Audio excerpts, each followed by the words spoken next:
what's going on, guys? My name is Domingo Mendoza. I have been a professional body piercer for about 5 years, and I work at Forever Tattoo in Vancouver, Washington.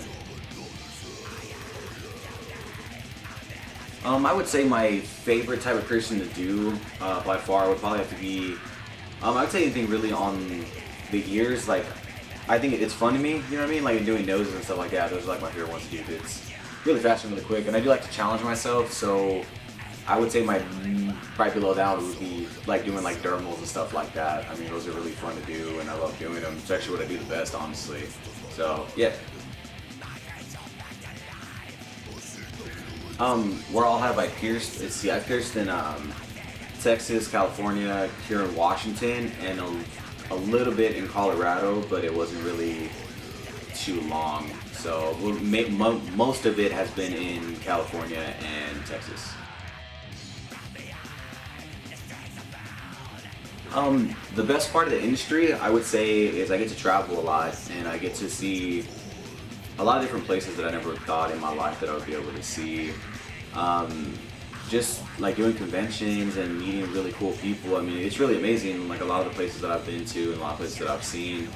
And I really had to struggle and do a lot of things to really be able to experience that type of life. You know, it's a life that a lot of people said that I'd really never be able to have as far as traveling. A lot of people said I'd never make it to California. A lot of people said that, you know, I wouldn't really be shit in life. Well, I guess they're all wrong, because I'm doing actually pretty good for myself. May not be super famous or anything like that, but I'm pretty content and happy with my life the way that it's going right now, and I wouldn't change it for anything in the world.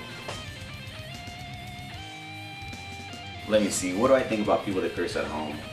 It's really, I guess let me start this off. Everybody has to start somewhere, I really do understand that, but a lot of people that curse at their house, like 9 out of 10 times, they do not know what they're doing. Like, a lot of motherfuckers think that they can go on YouTube and they automatically know how to pierce. Like, let me get something straight. Like, there's no school, like a piercing school you can take, and I guarantee if you learn off of YouTube, you're not gonna do it right. That's one of the main reasons that I don't let people record me when I pierce, because I know the first thing they're probably gonna do is record it and put it on YouTube, and some little kid's gonna see it and be like, oh, I can totally do an implant on my friend because I saw some guy on YouTube do it. You know, and a lot of it it's just really dangerous too, because a lot of sterilization, like a lot of people think that if you can just put alcohol on shit that it's gonna sterilize it, which is the stupidest fucking thing I've ever heard in my life. I've heard people say that they'll boil jewelry and stuff like that in water. I mean, it's stupid. Like, just don't do it. Just go to a professional shop and go to a good piercer, because I mean, you can get staph infection and all sorts of nasty shit that you do not want to get, trust me.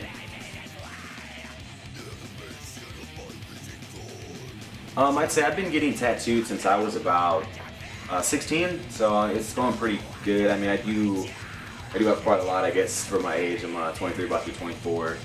I remember the first tattoo that I ever got was actually behind this tattoo right here. It was actually a grenade, and it's actually a pretty funny story. I hated that grenade, by the way, but it's just a really funny story. I was about 16, and my friends were like, hey man, let's get a grenade tattoo, because they all had it, so they were like, oh, you should do it with us. And the first thing I thought was like, I don't want to get this tattoo because it's stupid.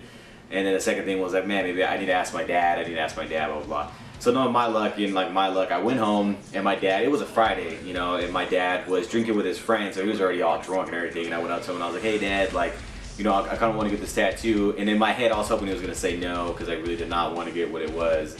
And my dad was all drunk, so he was just like, mijo, I don't give a fuck. And so, yeah, and I ended up getting that. But thank God I covered it with a much better tattoo, and a really good tattoo artist actually covered that up for me. So I'm really stoked about that. My most meaningful tattoo that I would say that I have, I would say it would be my hands. I don't know if you guys can really see it. On the top I have self-made, and on the bottom I have stay sick.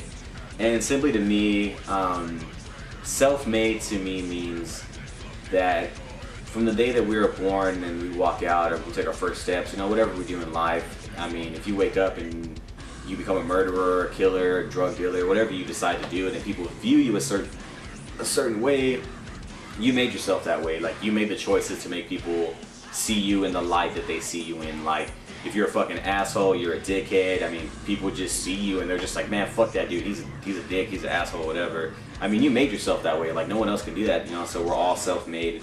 If you made yourself into a good person, then you did that yourself, you know. But if you made yourself into a bad person, or people hate you and don't like you, you did it to yourself.